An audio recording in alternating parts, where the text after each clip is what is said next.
Asaf Charny how are you doing, my man? Good. How are you? Great to be Good. here. I'm excited to have you here. Thank you for being spontaneous. I think I talked to you last week, and here we are today. Yeah.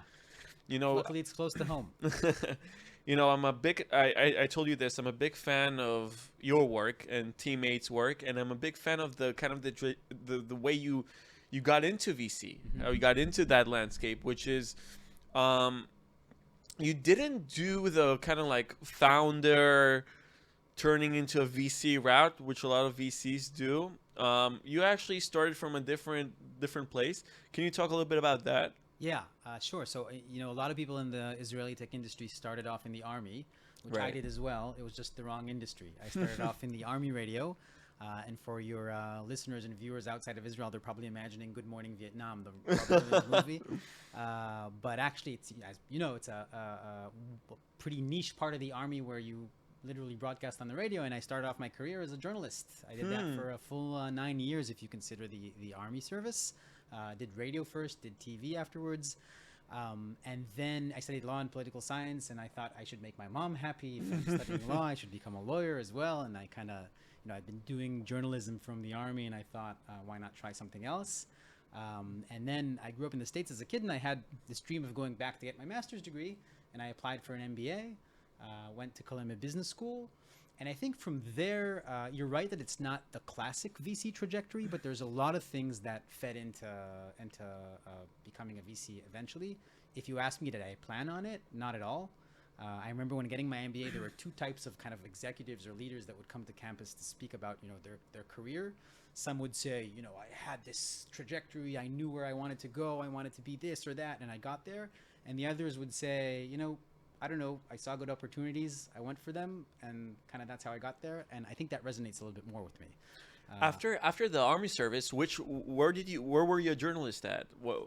Channel Channel 10? 10 News in Oh, yeah, Israel. Channel 10 News. And Yeah. what did you report on? What was I kind of was your? a junior kind of general newscaster. So Mm-hmm. I would do, the short updates in the morning and in the Mm. afternoon.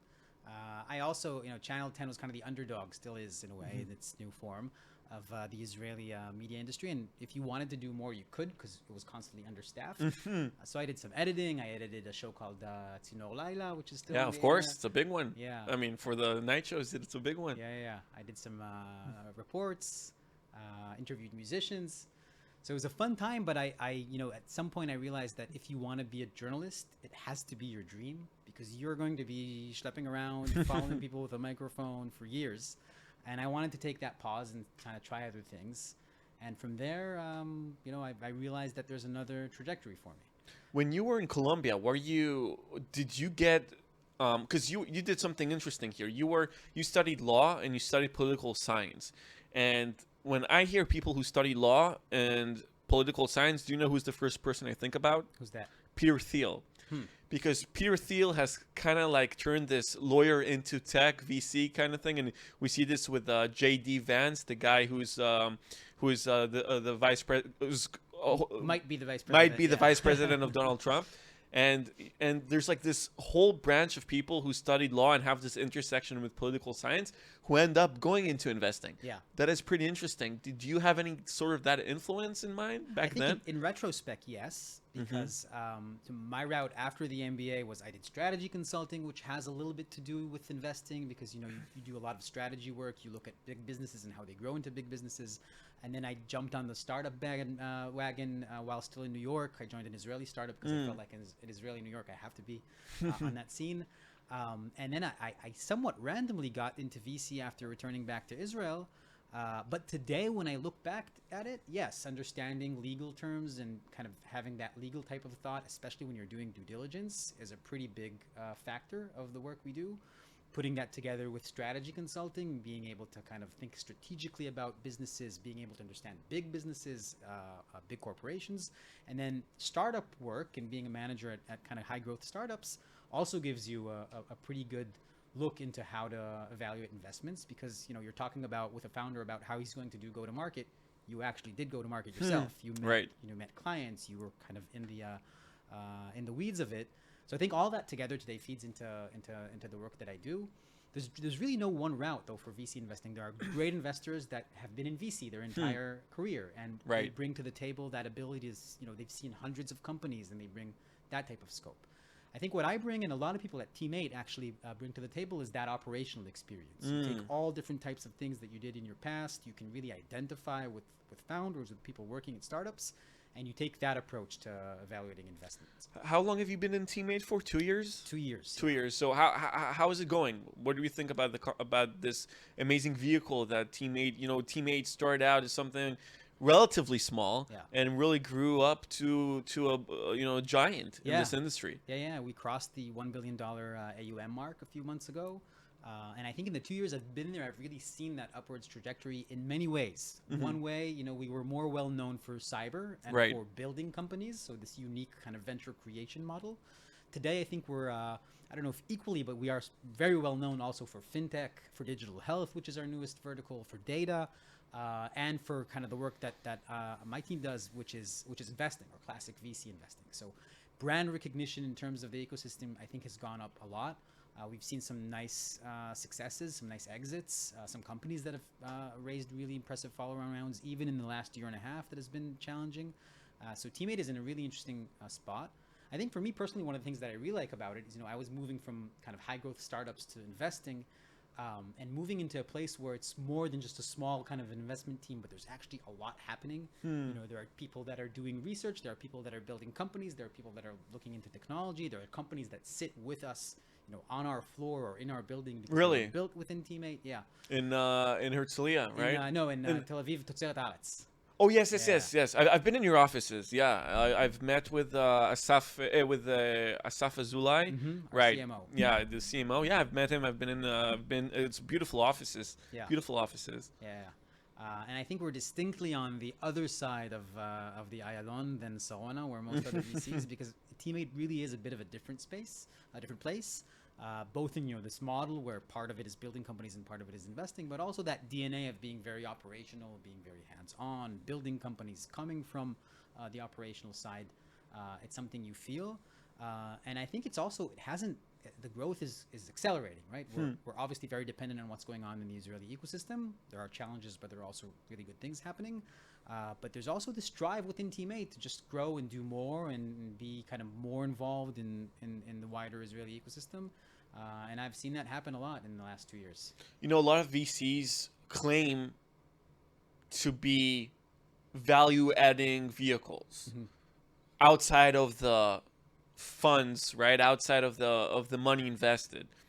And there is a joke between entrepreneurs, or there is this notion between entrepreneurs, is that is completely false. That, lots of those VCs are not able to add actual value to the companies outside of sitting in the board and basically just saying the same kind of things that every other people on the board wants, right? Which is basically, hey, we need to raise the ARR, we need to ABC, we need to this, and it feels like, at least from the outside, it feels like there are several venture partners that are different and that are able to create value to their portfolio. Yeah. I'm thinking about Teammate.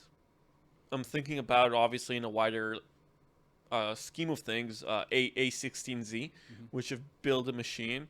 I'm thinking about, individuals like Oren Zeev, or, other like solo type GPs where they basically, obviously I'm thinking about NFX, that has created a great machine. And do you feel like that is specifically the most important part of a venture partner compared to being a really good investor in terms of allocating correctly? So what I'm trying to ask you here is, would you say there's more value in being a VC that is able to actually bring value to the portfolio companies than to be a very, very smart and analytical VC who is able to choose right, or at least choose right 1 out of 10 times to get that 100x? Yeah. It's a good question. I actually think the two sides don't compete. right? Because at the end of the day, if you look very clearly at what we're trying to do in venture investing, we're trying to give outsized returns to our investors. Right. They trust us with their money. We need to make good investment decisions, but we also need to do everything that we can to make sure that these companies succeed. That's success for us, and that's success for our investors, and it's also success for the companies. So it happens to be that there's alignment there.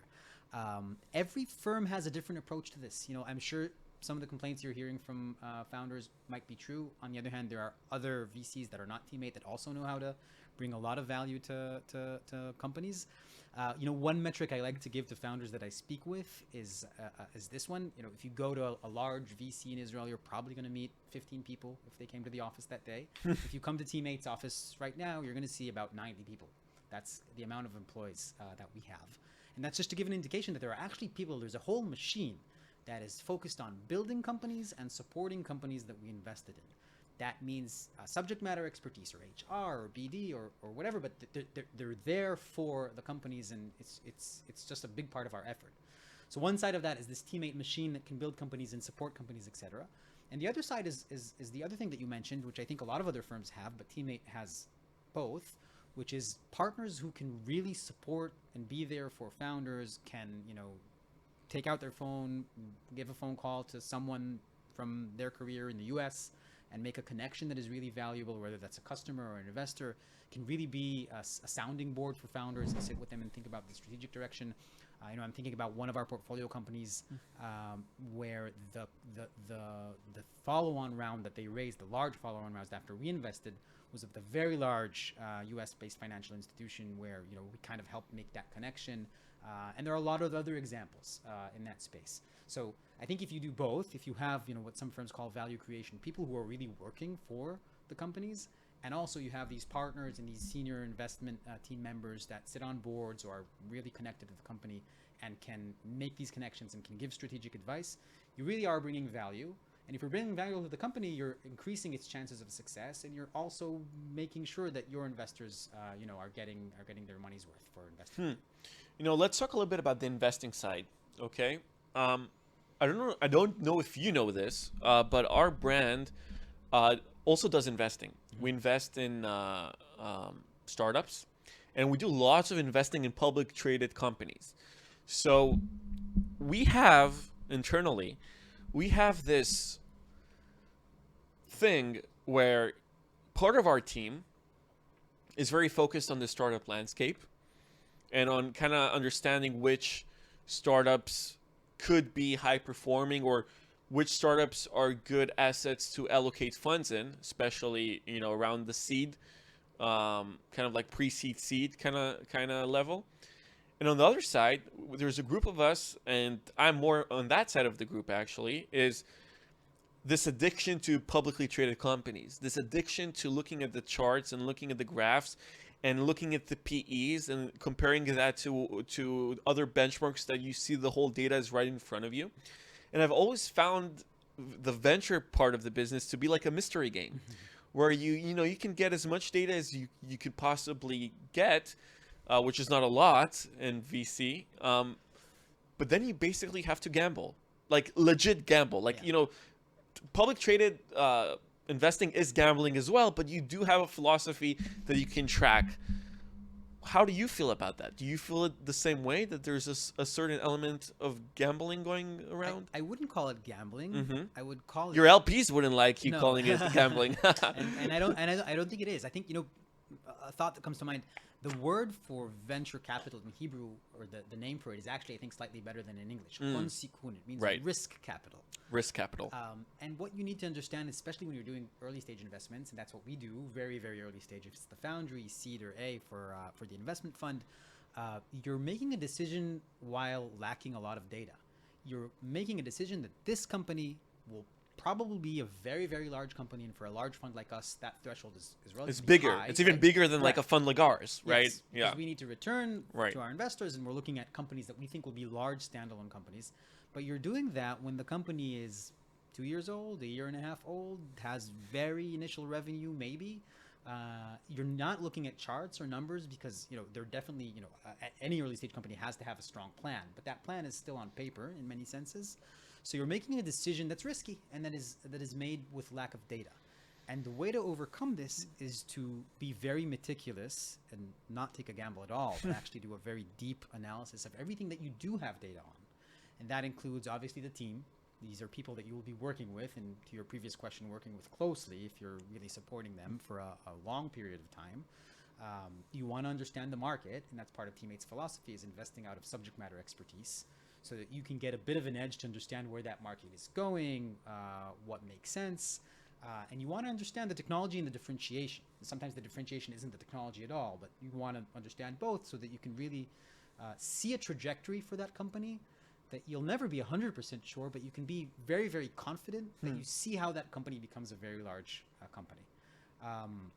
And for us at Teammate, there's one more element for that. It's also that we can see how we can help that company become a very large company. So we've passed on investments in the past where we thought, great company, amazing space, great team, we're not the right partner to make it grow. And I think other firms also take that distinction because you're going to be working with that company for a long time, and you want to make sure that you're the right partner. So that is a great point. So when I talk to a lot of VCs, they basically say, yes, we understand the kind of enjoyment of looking at, concrete data that is out there currently in publicly traded investing, like what hedge funds do or other type of asset class investors do. But to be an active investor in a big publicly traded company, you need to buy a lot of stock. Right. And with VC, if you invest early on, you get to be a part of the journey, and you get to be a facility, an operational part of the journey, like you said. I wonder if internally you guys have this dialogue going on where, because you guys are really impactful in the operations, and you guys are also impactful on basically choosing the right founders and ideas, right? Do you guys have an internal dialogue where you guys basically say, okay, this idea went really well because we operated it extremely well?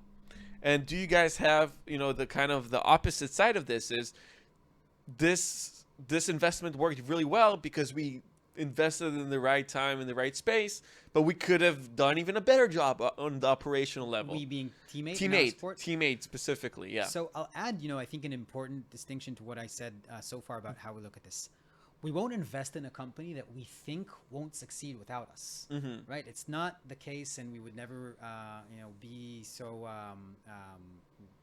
brazen to say this company needs us to succeed. We would invest in a company that we think will succeed, regardless of who their investors are. We think we can help them do it quicker, do it better, make fewer mistakes, get there faster, or even get to a better outcome. So that's kind of the way that we're looking at it. Do we make mistakes? Of course. I think we make mistakes in decisions, and we make mistakes in the way that we support. I'm biased. I think we make fewer mistakes than the average, but we definitely do. And one of the things about VC is that it takes a long time to understand that. The patience. But also, sometimes it doesn't. I mean, sometimes you make an investment, and within a year, you see that some of the assumptions that you had didn't go as you thought. It shouldn't be because the founders said something that wasn't true, or you didn't do your diligence correctly. It should be because things change. The market is a moving vehicle. It's not a static one. Exactly. And if that happens after a year, no one made a mistake, right? Everyone did their job correctly. Everyone worked in good faith and did their best, but something changed. Either the assumption was wrong, or the market changed, or something that happens that changes the way that things go.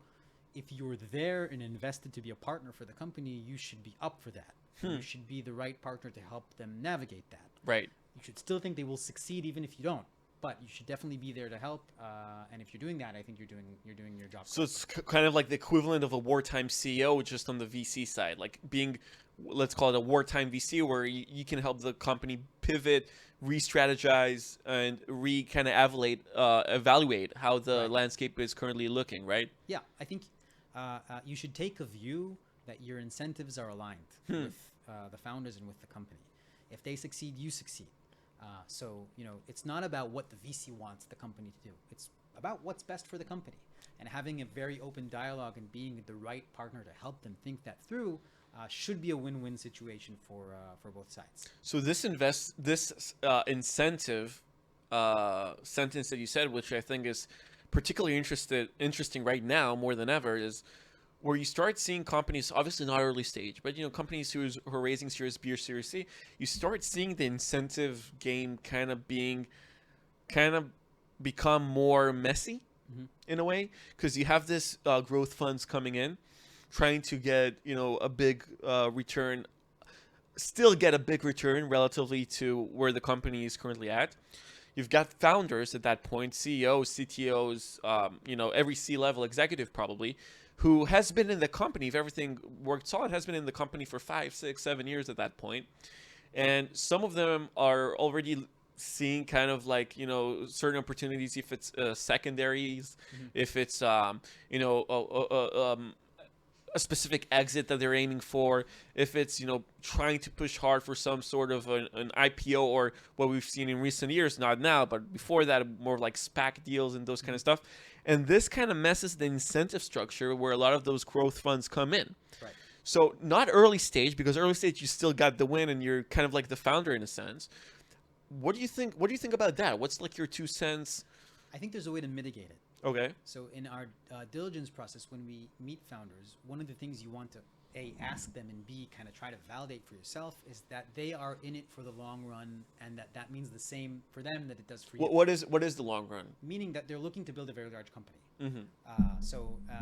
If the founders, if you have any type of flag that the founders are actually looking for a relatively quick turnaround, and your strategy as a fund is to invest in very large companies, that's not a good fit for you. It might be a good fit for someone else, but it's not a good fit for you, and that's one of the questions that we ask. So if you're investing in a company that the kind of the long-term vision is similar, at least when you're starting off, then you're mitigating part of the risk that down the line those incentives will diverge. Can it happen? For sure. And at the end of the day, we aren't the founders. The founders are the founders, and they make the decisions, and they consult with us, and we sit on a board, and we have a vote. But the founders can take the company in the direction that they should that they want, and obviously other investors that come in after, they have a say. And you're right, sometimes that's a more difficult conversation. But again, if you're doing this correctly, and if you're really partnering and you're trying to look at incentives aligned, the outcome should be good. And there's another thing that I think sometimes people forget is that whether you own 10% or 12% of a company that closed, it doesn't really matter. And whether you own 10% or 12% of a company that's now worth $5 billion, you did pretty well anyway. So I don't think that, heckling around percentage or looking at the exact size of whether what type of outcome it is always kind of the most important thing to be thinking about. In terms of your investments, do you do like write-offs? Like, let's say you invested in 10 companies. Yeah. One of them you just know for a fact that nothing's coming out of this company. First of all, are you writing them off literally to your LPs, like, we gave up on this Yeah. company? And I'm sure that is actually the question that I should have asked you before. Do you write it off personally? As like mentally, Yeah. like, in terms of like, you're a busy guy. You've got tons of emails you need to answer. You've got tons of meetings and board meetings and tons of WhatsApps you need to answer and tons of media collabs that you need to do. I'm sure that you don't, like, if you feel in your heart that one of these companies is not gonna turn into a profitable kind of piece into your fund, you probably wouldn't be as incentivized to answer those emails or WhatsApps from the founders. What do you think about that? I think it never gets to that. I Mm. think, from the outside, a lot of people think about VC as kind of this, black or white, yes or no game. At It all isn't? levels. And no, I mean, sometimes we don't invest in a company that we think is a great company, but we have a reason not to invest. But isn't it black and white and already performing companies for you guys? No, I mean, Okay. sure not. It's a spectrum. Mm-hmm. At any given time, we can look at our portfolio and we can say, here are companies that are already delivering value at or above what we thought, and they're great growth drivers for the fund. Then there's a relatively large group of companies, especially for a relatively young fund like us. Our first fund is from 2019. That's still not very, even though we have some exits from there, that's still not very mature. And our second fund is only a couple of years old, from the VC side, from the investment side for Teammate. So that means there's still a lot of companies we just don't know. We're figuring that out together with them. There could be a quarter where they're not meeting results, and what we will be focusing on is actually not answering their emails less, but answering their emails more, because we want to support them and kind of turn that trajectory around, or we want to sit with them and think about a strategic change that they need to make. But the instinct is the opposite. If we feel that a company is struggling, then we'll be more involved with them to help them get access. That's really interesting because that's a bit contrarian to the way VC fund is structured in terms of like basically wanting to get two or three of these companies into 100x mode, right? Like so basically, like I've interviewed a really well known VC, exceptional VC. And and he basically told me that the worst companies are the in-betweeners for him. The ones who are like the ones who suck and like are not able to prove product market fit, he can write them off and kind of like move forward. The companies that are doing really well, he like the Pareto principle, right? He goes all in on them on those 20%. And then the in-betweeners, he doesn't know what to do with them. Does he allocate more time to them and maybe kind of even them out through like an exit or something? Like what's going on? What's the playbook for that, right? Because his LPs, and he told me that his LPs invest in his funds specifically because they know that he's super brutal about going all in on the 20%. Yeah. What's your take on that? It's an interesting take, and if this person is a well-known VC, I've only been in VC for 2 years, so I can't at all discount that. That's a thought that has to be had. But my take on this is that you're right. The reality is that at the end of a VC fund's life, or when you're looking at the outcome and the returns, there are probably going to be a couple of companies that were huge successes, a few companies that were good successes, a few write-offs. But you don't know that until a pretty late stage of the company. So when we invest and we think about portfolio allocation, we're not investing and we're saying, okay, we invested in 2 really good companies, now let's invest in 2 mediocre companies, and now let's invest in. We're investing every single company we invest in, we think is going to be a huge success, a large standalone company. And if we believe that at the time of investment, we should believe that while we're running with the company, and we should have enough resources or have enough focus to do everything we can, even if at a certain point in time they're struggling, to try to get them there. If at the end of the line, some of them will be a write-off, some of them will be medium-sized successes, and some of them will be huge successes, that is the reality. But we definitely don't take the approach that at some point we say, okay, this is a cause that we shouldn't focus on, unless the founders decide that themselves, and that's also part of this business. It happens. What's attractive to you on the personal front in founders and ideas? Like what attracts you? I know some investors are really into the rock star entrepreneur, the charismatic. Some of them are more into the CTO-led kind of company. How about yourself? Yeah. So I think it's a little bit depends on the vertical. I specifically focus on fintech and digital health, where a lot of times the technology it's obviously always important, but it's actually not the big thing about the company. Right. I mean, you look at some of the cyber companies. Yeah, they're bringing a really innovative technology, or infrastructure, or data companies. It's about the technology. But in fintech, and even more so sometimes in digital health, it's about the business. We found an innovative business model that can allocate risk better in fintech. We found a way to make things more efficient for a payer or a provider in the digital health space. It's about the adoption and whether customers will buy it and use it, and does it really fit what they need, more so than is this the best technology ever, and is it groundbreaking? So if you're looking at a company that needs to sell to R&D teams and is very tech forward, then yes, you're looking at that technological debt. If you're looking at verticals or companies where a lot about it is the business, you're looking at the business sense. You're looking at people who can be leaders that can sell to these organizations, or that can hire the people who can sell to these organizations, or that have a right understanding of a specific vertical, and they've really found an approach or a niche that can deliver value to customers in a specific vertical. So it varies from vertical in that sense. And then there are a few things that are true for any investment. We're talking about a long-term partnership with a company. We're talking about working with them hand to hand. You want good people, smart people that you enjoy working with, that are transparent to you. I think one of the biggest mistakes that founders sometimes make is they go to a VC and they try to hide something that happened along the journey. Maybe the company pivoted, or maybe a founder left, or something that's not pleasant to speak about. But you should actually do the opposite. You should actually share with your investor the full journey that the company went through. If that's not a good fit for the investor and they can't stomach that kind of thing happened, then it's not a good fit. But if you're going to work together, you should be fully transparent. It's kind of like when I used to be a lawyer, there was an example about criminal law. That some people go to a criminal attorney and they try to hide the fact that they did something. But then if your attorney can't know what you did, he can't protect you in court. It's kind of similar with Right. an investor. If you don't know exactly what's happening with the company and the process that they went through and where they're trying to take the company, then you can't be a truly partner on board with that journey. Fintech in the last, I would say, 6 or 7 years have been a very, very founder-led vertical. I'm thinking about Klarna with Sebastian. I'm thinking about Revolut with the Russian guy. What's his name? Nick, forgot his last name, but an unbelievable entrepreneur. I'm thinking about Checkout.com with Julian Pozaz, who is also a very strong entrepreneur.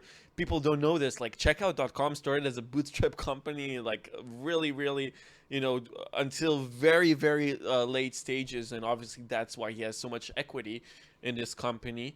I think he's personally worth probably like 7 billion now. He was worth he yeah, he's a remarkable. He's a 42-year-old remarkable person. Pozaz. I've seen so much of his interviews, all of them, and Sebastian from Klarna, and all those fintech, and obviously Revolut, and like all those fintech giants. They're hardcore entrepreneurs. You know why? I mean, you probably do know why, but I'm telling to the audience, you know why? To the audience, because it's a Right. business game. With fintech, it's not about the technology first. It's like you said, it's the adoption first, and it's basically proving how you can become a cash machine through the infrastructure that you Yeah. build, right?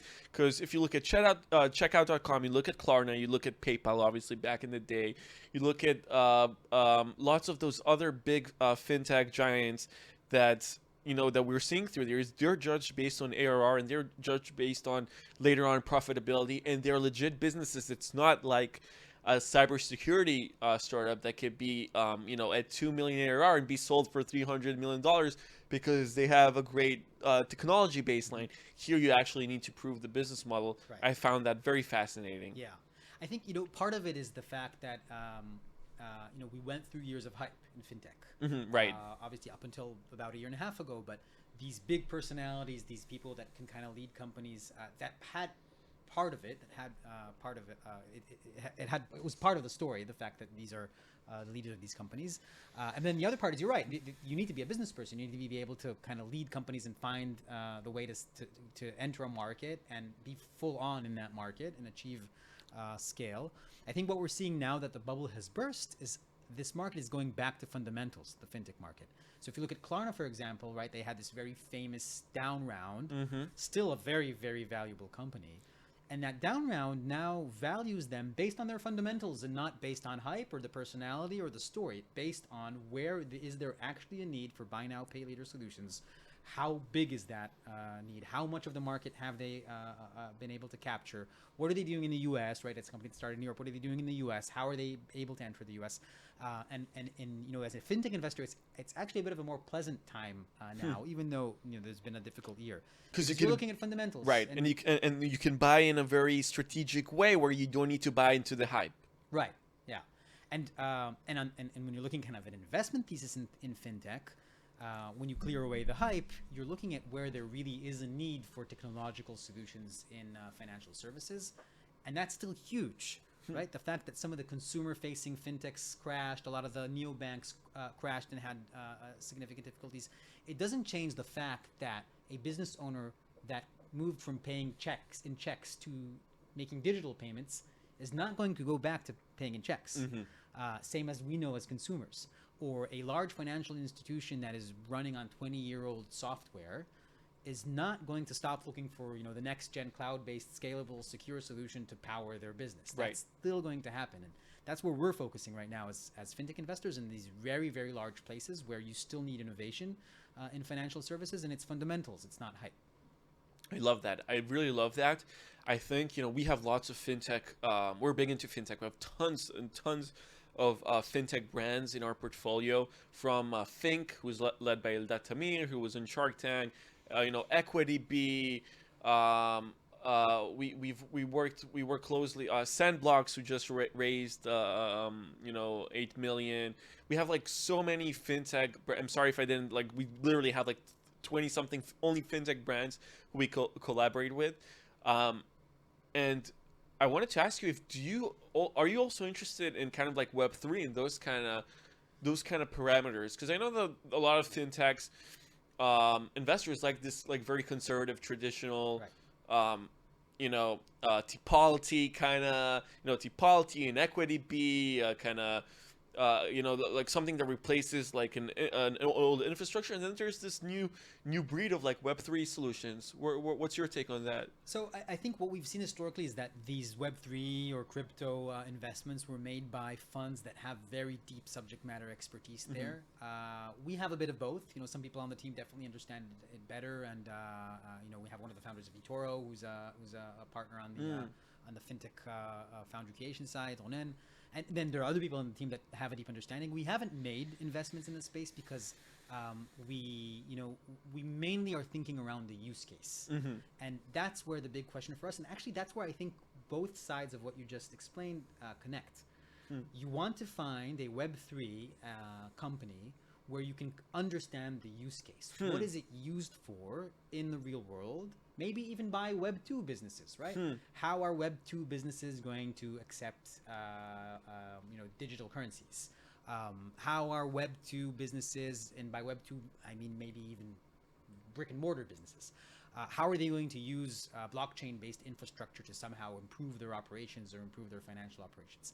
So if we're looking at that space, that's where we're trying to see it. We're trying to see a company where, even as non-blockchain or crypto experts, even though there are some on the team that are, we can understand the use case, and we go back to this fintech fundamental to say, we understand why this will be adopted. We understand why this is a good business model more than a really smart usage of a technology. Right. And we have some companies that are already doing that. I mean, you wouldn't look at them and say this is a Web3 company or this is a blockchain company, but they're using blockchain technology, for example, in a very specific solution to solve a problem with security, to do decentralization of data or of transactions. And I think that interests us more than kind of the general title of being Web3 or not being Web3. How fast do you guys move internally? I know like there's a big advantage to being, you before this, you basically added as a benefit that when people come to your office for a meeting, when founders come in, they come in and they see a group of 90 people.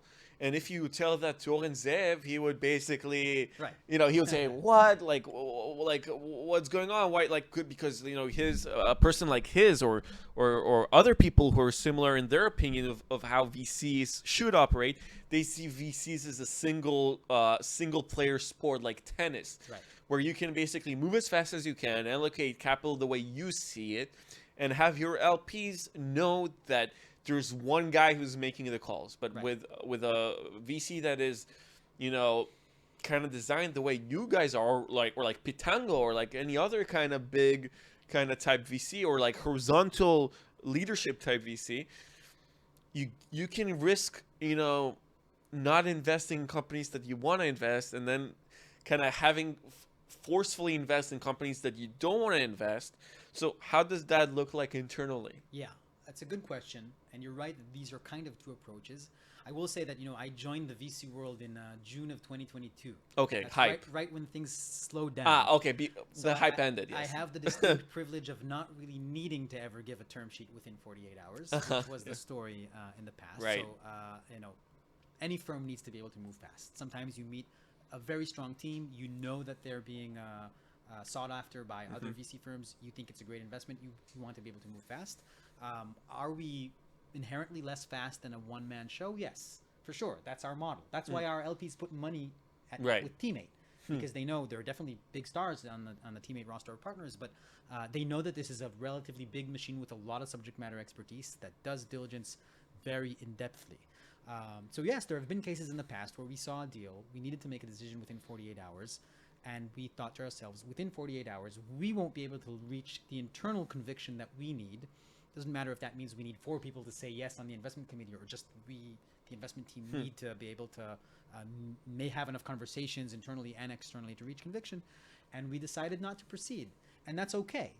That's our job. We need to reach conviction at a level that is the right level for us. If other firms can do that quicker, then great. They can sometimes get to deals that maybe we will lose. But that being said, you always need to fluctuate a bit. You need to understand kind of the timeline that the founder is working on, and it's really, really important not to fall into FOMO. Because if you know there's another firm that's looking at a deal and that is what pushes you to close and not your internal conviction, whether that's your internal conviction or the team's internal conviction, that's the wrong way to go, and that's kind of what leads to hype investments. As an investor, on like the emotional front, would you be more? And I'm sorry that this sounds negative, but it's. Would you I be? get that sometimes. It's Would you be more sad on missing a deal that turns out to be a big deal because you haven't because your DD was off, or would you be more sad like investing in a company basically that didn't work out because the DD failed? So like, are you basically what I'm trying to ask you is this: are you looking? Are you legit Hon Sikun? Are you legit in your soul? I'm not talking about teammate. I'm talking about you. Are you legit a guy who is risk averse in his way of thinking about things, or are you a guy who's a moonshot player, just moonshots? Yeah. Personally, I'm probably more on the risk averse side. Mm-hmm. I have to marry that with the fact that I work with risk every day. That's kind of the job that I have. And Right. You have to, but again, you're working with risk, but you're mitigating risk. You're trying to mitigate the risk of venture, which is a risky business, by doing diligence and by reaching conviction.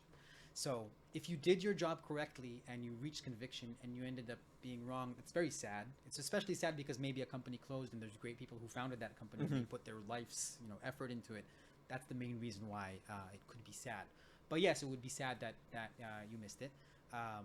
If you missed a deal because your own threshold of what level of conviction you need to reach wasn't met, and that ended up being a great deal, it's a miss. But you did your job correctly. Yeah, but you would be fine with that.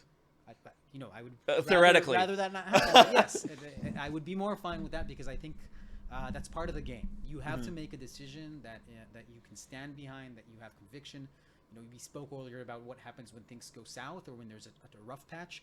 You have to make an investment out of the level of conviction, saying I'm with this team, even if a year from now things change and we're going to be going back to the drawing board and rethinking this. I have to be sure that I want to be there. And if you don't reach that and they end up doing great, then you just did your job. That's what you're supposed to do. Who's your favorite entrepreneur? Like, Yeah, I can't pick between. Who's your favorite celebrity entrepreneur? Like, Are you more of like a Jack Dorsey guy, more of like an Elon Musk guy? Like, what's kind of your spiel? Yeah, I haven't thought of that. I think of this a little bit more as more of a cohesive unit, as kind of companies that are doing something very interesting. So you see this more as the idea as the person? That's kind of.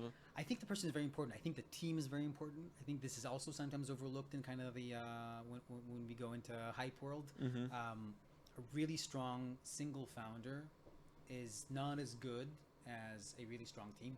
Mm. And not as good as a really strong company, and as good as a really strong idea, and a company that has a very strong strategic direction. So, my day I'm bogged down by looking at B2B businesses in fintech and digital health. So I really don't give a lot of thought as to kind of an entrepreneur like Elon Musk or someone, whether they are my favorite or not. I think that when we meet entrepreneurs and when we're looking at kind of that lead role in the company. My favorites are the type that are, equally smart and humble, that are have a very clear vision of what they want to do, but are also receptive to feedback, and are the type that you'd want to work with.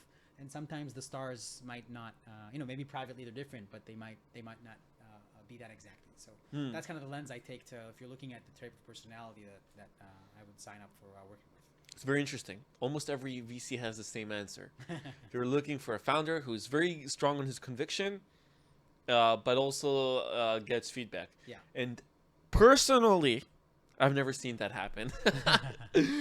Because like the people who are really like strong on their conviction, they don't give a shit about anyone. And I'll give you another perspective to think about this. Okay. We want to meet founders that are bigger experts than us on what they're building. Domain expertise. Yeah. We don't want to be telling them how they should be running their business or whether they're wrong or right. We could not agree with a founder and decide not to invest. But if we're working with a founder, they should definitely be bigger subject matter experts than we are, even though we consider ourselves subject matter experts in cyber, fintech, digital health, etc. So that's that's the sense of, they know what they're doing and they have a vision and they're driving there. But if we sit together and we bring an idea to the table, they also need to be receptive to listen to it. Decide not to go forward with it, decide to go forward with it. But that you can tell when you're having a 2-week diligence process with a company. At some point, you can tell whether they're receptive to feedback and whether they have conviction and they have a clarity on their vision. You're right; it's a bit of a balance. I do think it exists. I'm biased. I think our founders happen to be that way, but yeah, I do think it exists. There are people that are open to feedback, but also have a very clear vision. Favorite investor? Like a favorite individual investor that you look up to, study, read about, analyze. People will think that I'm trying to become a favorite with my bosses, but I think I'm lucky to work with really experienced investors who I learn from every day. I'll give an example of Sarit Firon, who leads Teammate Capital, the investment arm from Teammate. She was the one from Bank Hapoalim? Was that? No. You might be thinking of Rakefet Rosakamino Ahmed, Teammate Fintech from Bank Leumi. She was the CEO of Bank Leumi. Sarit spent 20 years in operational roles, senior operational roles, CFO, CEO, and only then made her first investment. She was pretty late in her career. She was an angel investor in Datarama. And she joined Teammate to create Teammate Capital essentially in 2019. And I think working alongside very experienced, not just in the sense of investing, but experienced operator who's also an experienced investor, which is kind of the approach that I'm trying to take because I also came from operational roles into investing. I think it's a fascinating mix because you can really identify. It's not even identify. I think I see this in myself and in her and in other investors that I work with. You're sometimes very envious of the founders. I sometimes, I'm talking to a founder and he's telling me about these difficulty that they're having with a certain client or a partnership that they're trying to set up. And I remember being in that seat of the person that's kind of, knife in the mouth trying to land a deal. And you get envious and you really want to work with them. And you can really look at the perspective of someone who's on the ground and trying to make it work. So if I take that back to a category of investors, I think there are investors today that came into investing out of starting their own company or being a senior executive at a company, or sometimes they do both. They do angel investing and they do kind of startups. And I think that's a category that's very, very interesting to look at. Not to discount at all career investors who bring a huge breadth of experience by just sitting on many boards and making many investments and knowing a lot of companies. But that's the type. Sorry, I don't have a specific name for you. Yeah, but it's a good answer. I'm just wondering, are you still envious of those entrepreneurs once the whole board shouts at them? You know what? Sometimes yes. Really? Because why do we get up in the morning and go to our job if we're not looking to, obviously not be confrontational, right? Make very significant decisions. Right. It's Mark Andreessen said it's like venture is a hand-to-hand battle. It's like it's a fist fight. It's not like this. I'm not gonna get political, but it's not this kind of like this glass shield of sorts that I think a lot of mainstream ideologies try to make it look like. And I think you'd be surprised about what the shouting is about on the boardroom sometimes for early stage companies. For example, people think that investors, are taking this ownership view of I own the company and I want you to cut costs and bring in more revenue, and that's all I talk about. I've seen cases where maybe not yelling, but there's a pretty significant saying in the boardroom where you need to hire more people. You need to hire a sales team in the U.S. You're waiting too long. You're holding things too close to heart, that's a good conversation to have. If I were a founder and my investors were telling me, you've got a great product, you need to hire a salesperson in the U.S. Why haven't you done so yet? That's an interesting conversation to have, and it's even if it's yelling, I think it's not bad. Asaf, how old are you? 38 in September. 38 in September. I should say 37, not 37. Right. You're 37. You are 37. Yeah. Are you a pure capitalist? Is that kind of your in terms of economics? Economic philosophy. I think we haven't found a better system yet. it's a great system. It's flawed, for sure. Like, I think, yeah, but compared to like other things, it's pretty good. yeah, I think it's this runs very deep, right? You know, we're venture capitalists, so we obviously have to believe in the power of raising funds and deploying that capital as a means to creating good businesses and giving people salary by employing them and just growing the market that way. I definitely believe in that. By the way, I don't think it all should be venture capital. I think if you start a great business and you do it yourself, whether that's a retail shop or a corner business or even a services business that you're able to grow, that's a pretty amazing feat to be able to start something, give a great product that people love, whether it's a sweater or a piece of software, hire people and employ them and give them, you know, a salary so that they can put money, Bread use on that their money ta- to put bread on the table. Yeah, that's pretty amazing. The system is also flawed because not everyone has equal opportunities and not everyone has equal chances. You know, if you look at the state level, I think that's sometimes where the state needs to be able to direct capitalism in a better way. And if you look at us as kind of in the tech industry, there are definitely things where we need to think beyond just kind of pure financial incentives. Do we need more representation of minorities and women in founders and in tech and in boardrooms? We definitely do. Does that mean we should completely set aside financial incentives or who's the best person for the job? No, but we still need to be mindful of that, and those things happen within a capitalist environment, and sometimes they're wrong. So the answer is a little bit, you know, I think it's if someone brings a better system, I might consider it. But for now, I think it's the best system. But we also need to be aware of the fact that So sometimes so you in need to this be whole conversation, or even I would call it culture war between DEI and merit. Mhm. Where do you stand on those two jargons?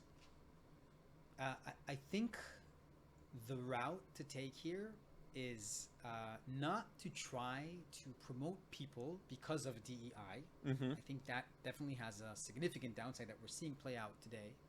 It's the ability to not see the things in a person's background or being that you would mark down. Mm-hmm. So I happen to have been hiring in the last few months for two roles on our team, and you know we've hired two women, and we are now a majority, or we've actually been for a while a majority women on the team. That happened just because they were the best people that I met. Yeah, women are usually smarter. True.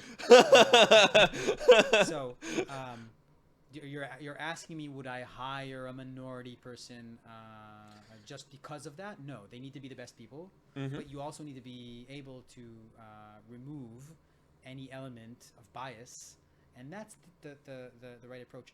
And it's not that straightforward. I Does think- that exist though? This element of bias? I'm telling you, course, of I've never course. seen it in my. Because you don't see it. That's why it exists. Why do you Mm. think boardrooms are filled with white men? It's because when you're doing business, you tend to look at a person that, even if you're not, you know, there's nothing wrong with you, you're not racist, you're not misogynist, but you're looking at people that are similar to you, and you want to do business with people that are similar to you. And that's where you need to kind of counter that internal feeling that you have, to choose people based on merit, and to be very aware that if by chance, quote unquote, all of your founders are white men and all of your boardrooms are filled with white men, you might not be doing that purposely, but it's something that you should take note of. And I don't think that conflicts with capitalism. I think if you're truly looking for the best person for the job, some of those people have to be women, some of those people have to be minorities, because that's just the way the world is. So, In terms of like the merit incentives are Yes. that's how it is. yes, the reason is not because, you know, and it's funny to speak about women and minority groups in the same sentence because women are actually the majority, you know, at our firm and also Right. in the world. But it didn't happen because there's something inherently wrong with people that are underrepresented. It happened because that bias exists, and it's and you don't see it. So what about the other way? Because this is another, I think, very interesting question. So, and I think that would probably be our last thing because we have one more minute to go. So, you know, you see a lot of those tech brands. I'm not gonna say names. I learned not to say names.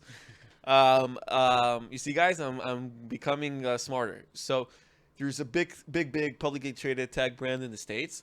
They have majority Indians. and they're an American company, Mm-hmm. and the company has been jokingly labeled as racist. But in their vertical, Indians have a much better understanding of the infrastructure of their particular thing. Yeah. And the same thing happened in another Silicon Valley-based tech company where the majority are Asians, and they're considered a racist company, jokingly, because Yeah. it's a minority who took over the thing, right?